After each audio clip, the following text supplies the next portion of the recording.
Bienvenidas, bienvenidos todos. Esto es TVC Noticias Ambientales. Mi nombre es Yoli Ramírez. Pueden comunicarse con nosotros en el Facebook. Aparecemos como el nombre de este noticiario.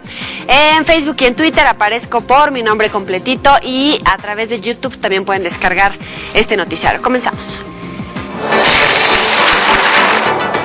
¿Por qué son blancos? Científicos descubren el misterio de los tigres de Bengala.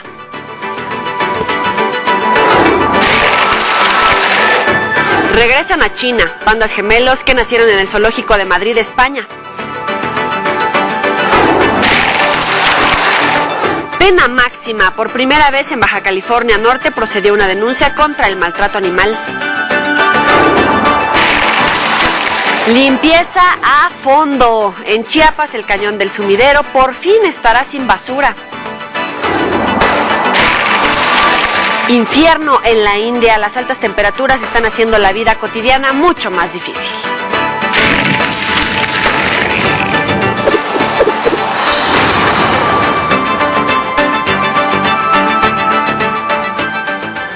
Ya hablando en serio, en el estudio contamos con la presencia de la doctora Rocío García. Es investigadora del Centro de Ciencias de la Atmósfera de la UNAM. Nos viene a platicar sobre la contaminación ocasionada por mercurio. Muy buenas tardes, bienvenida. ¿Qué tal? Buenas tardes, gracias por la invitación. Hombre, ya sabes que aquí somos tu grupo de fans, ¿no? Ah, ok, gracias, te agradezco. La contaminación por mercurio, ¿cuáles son las fuentes? Sí, al igual que otros contaminantes, las fuentes principales de mercurio es la industria minera, obviamente, y la otra parte, la industria de petróleo. La refinación de petróleo es una fuente puntual de la contaminación de mercurio, incluyendo las fuentes automotrices y algunas fuentes generadas por las aleaciones en la industria automotriz, por ejemplo.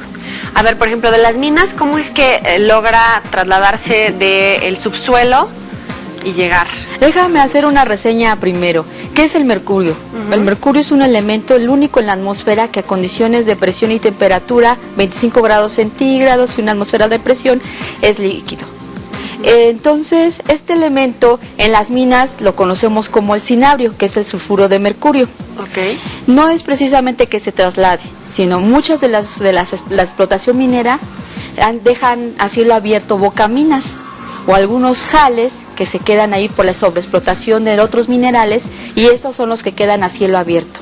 Vienen vientos, vienen procesos de escurrentía, vienen procesos de la lluvia y son arrastrados al elemento como tal, que es el elemento. El mercurio existe en diversas formas, pero la principal es el elemento como tal. Lo vemos incrustado en algunas piedras. Entonces, cuando vienen estos procesos de viento, de lluvia, son arrastrados y con la ayuda de vientos pues llega a las ciudades, ¿no? ¿Y con el petróleo?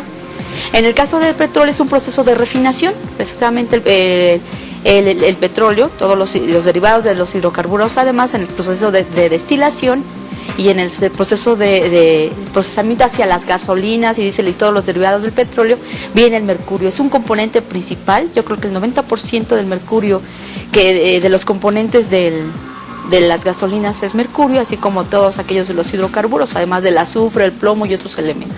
Tenemos que ir a otra información, pero pueden mandarnos sus preguntas a través del Facebook y del Twitter. Hablamos de la contaminación en la industria. ¿Cómo es que esta contaminación nos llega? Precisamente muchos de los procesos se quema diésel o algunos combustóleos.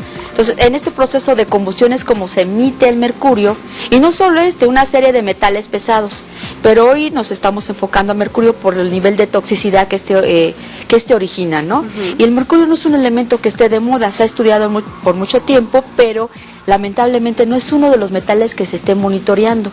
Hace unos años monitoreaban el plomo, pero el mercurio se está perdiendo en su dispersión y tiene unos efectos tóxicos severos en los humanos, ¿no? ¿Cómo cuáles? Bueno, pues la gente que son vulnerables, las amas de casa, los ancianos, las personas de gestación, tienen muchos problemas precisamente por el mercurio, ¿no? Por la ingesta. Una parte importante del mercurio que se presenta son sobre todo es un elemento que se impregna en tejido graso. Entonces, al estar ahí, por ejemplo, en el petróleo, uno de los problemas fue en Minamata, en Japón, en 1958, cuando se dio un envenenamiento por mercurio. Y uno de los efectos básicos es que causa problemas en el sistema nervioso central, provoca cáncer, nerviosismo, neurosis, trastornos a nivel genético y a nivel de DNA. Entonces el problema básico es la forma en cómo encontramos el mercurio. El mercurio está en dos componentes. El mercurio elemental, que es el mercurio que todos conocemos, en alguna vez la vimos en las escuelas. El mercurio que se volatiliza, que ese no lo vemos, por lo modifican las bacterias. Y otra parte del mercurio que puede estar como componentes, sulfatos de mercurio, nitratos de mercurio. Entonces el más tóxico es el dimetilmercurio, y este es que por ingesta, sobre todo en tejido adiposo, a través de, sobre todo en carne, que es muy grasa, o en el salmón. O sea, se puede ir riñones, hígado, se puede ir a sangre. Riñones, a sangre, incluso hemos detectado mercurio en cabello, en diente, en saliva, además de en sangre, en uñas, en pelo. El mercurio está presente en todos lados, porque su tiempo de vida media es muy amplio, ¿no? Es un espectro tremendo, ahí permanecen. Los metales pesados no se van por vía urinaria, todos se quedan en sangre, en tejido adiposo. El 90% podría irse por vía urinaria, pero no es así. Se queda en el riñón, ahí se queda atrapado, y entonces lo tenemos de alguna manera ahí almacenado, ¿no? Entonces, si la ingesta es diaria de cualquier compuesto de cualquier alimento que tenga mercurio, pues seguramente va acumulando, y es un factor importante. Incluso hay gente que ya ha perdido tiene problemas de dentición en zonas muy difíciles del país. Sin duda es un gran tema. Vamos a seguir platicando con nuestra experta invitada el día de hoy. Es la doctora Rocío García, es investigadora del Centro de Ciencias de la Atmósfera de la UNAM. Tienen que buscar información de ella en internet, de verdad que es muy vasta y la tenemos aquí para ustedes. ¿Cómo andamos a nivel nacional? ¿Cuáles son los puntos de más contaminación por mercurio? El país se ha destacado por tener una actividad minera enorme, y de los países centrales, o de los estados más bien centrales en nuestro país, tenemos Zacatecas, San Luis Potosí, Querétaro, son de los principales, Chihuahua, Nuevo León. Son países estados que tienen una actividad minera muy activa, independientemente de los problemas que puedan existir, ¿no? El problema aquí, los estados que ahorita tienen un grave problema y que se ha detectado problemas en niños, es Querétaro.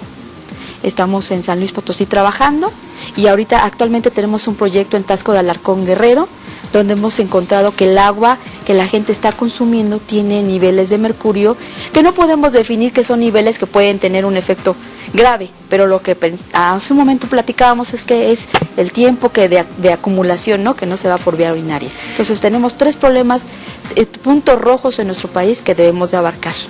Se ha detectado en suelos, aire y agua de lluvia de la región de San Joaquín, en la Sierra Gorda de Querétaro. Así es.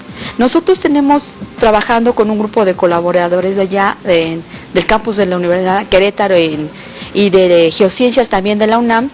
Hay expertos, edafólogos, toxicólogos, biólogos y demás, y hemos detectado, porque las matrices es agua, aire y suelo, ¿no? Lo que consumen, lo ingestan, la mayoría de estas gentes lo que tienen son sistemas agrícolas, que es solamente para consumo propio, y después, bueno, vienen las tormentas de viento también, que jala todos estos suelos erosionados por el cambio de uso de suelo, y después viene la lluvia, entonces todo lo condensa, ¿no? Entonces tendemos a decir que todo lo que sube baja, y finalmente es así, ¿no? Sube, baja, y entonces la condición es esta, ¿no? Los problemas que tenemos en Taxco de Alarcón, Guerrero, y en San Joaquín específicamente, ha sido los problemas en saliva y en dentición de los niños.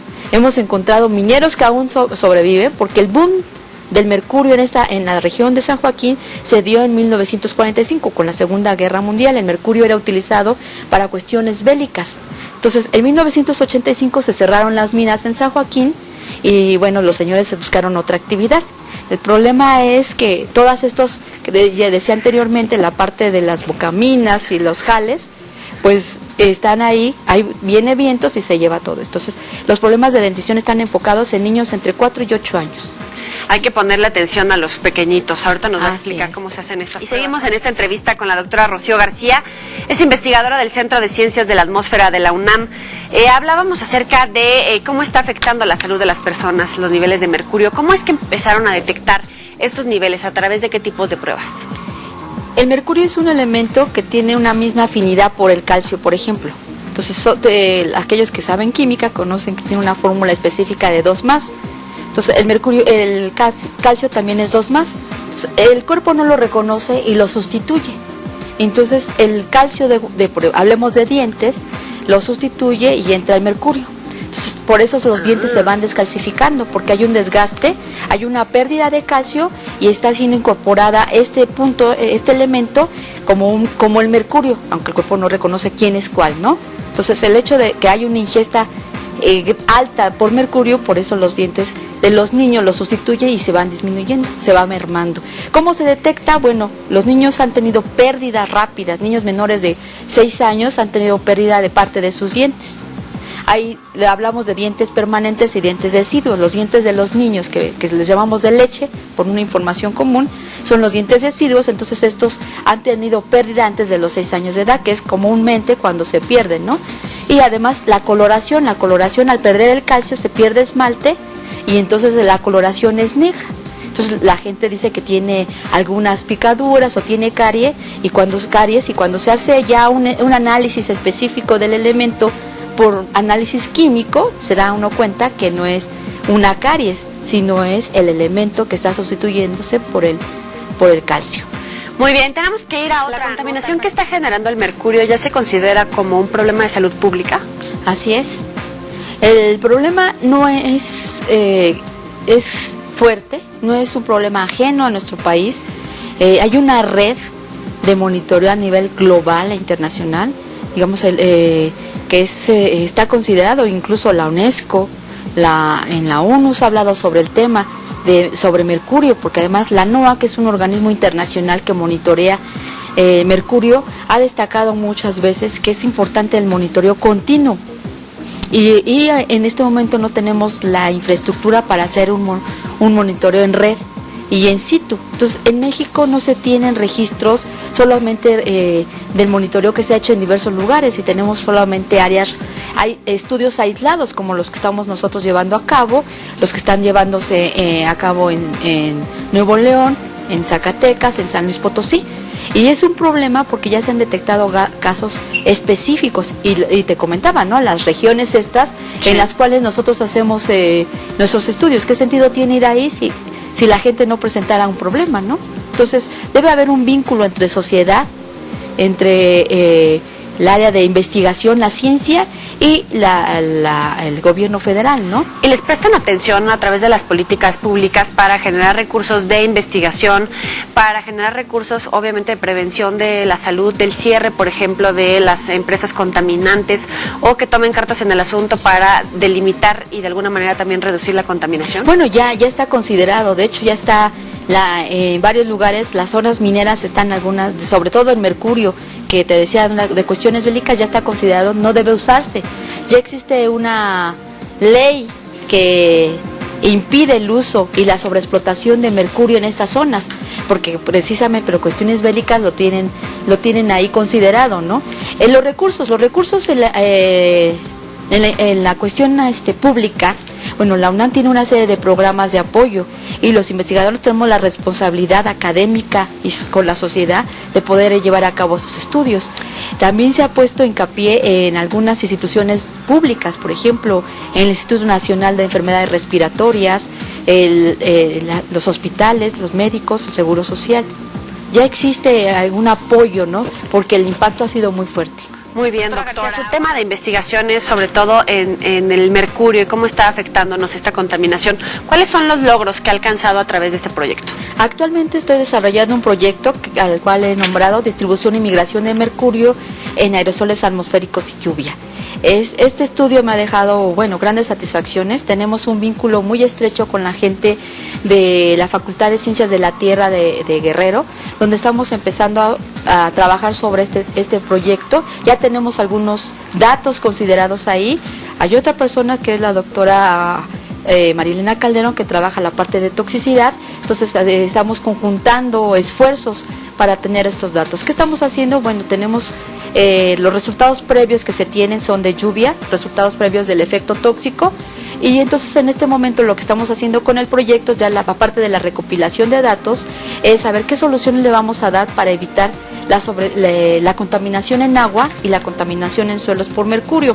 Ya se ha hecho algún proceso de biorremediación en esto, en el caso de la gente de la Facultad de Ciencias de la Tierra en la Universidad Autónoma de Guerrero, y la parte que nos corresponde a nosotros es, bueno, entonces tenemos resultados, no que se queden ahí, ¿qué va a pasar? Entonces lo que estamos proponiendo es que los niños tengan una dieta balanceada, evitando que elementos como el hierro, el mercurio, la ingesta sea de un proceso de balance, que la gente no consuma tales alimentos que son ricos en mercurio, que esta dieta les permita a través del cilantro, perejil, que son elementos que atrapan al elemento, puedan tener esa ingesta positiva y hay un balance. Esa es una parte, sobre todo trabajando en la parte de balance de salud.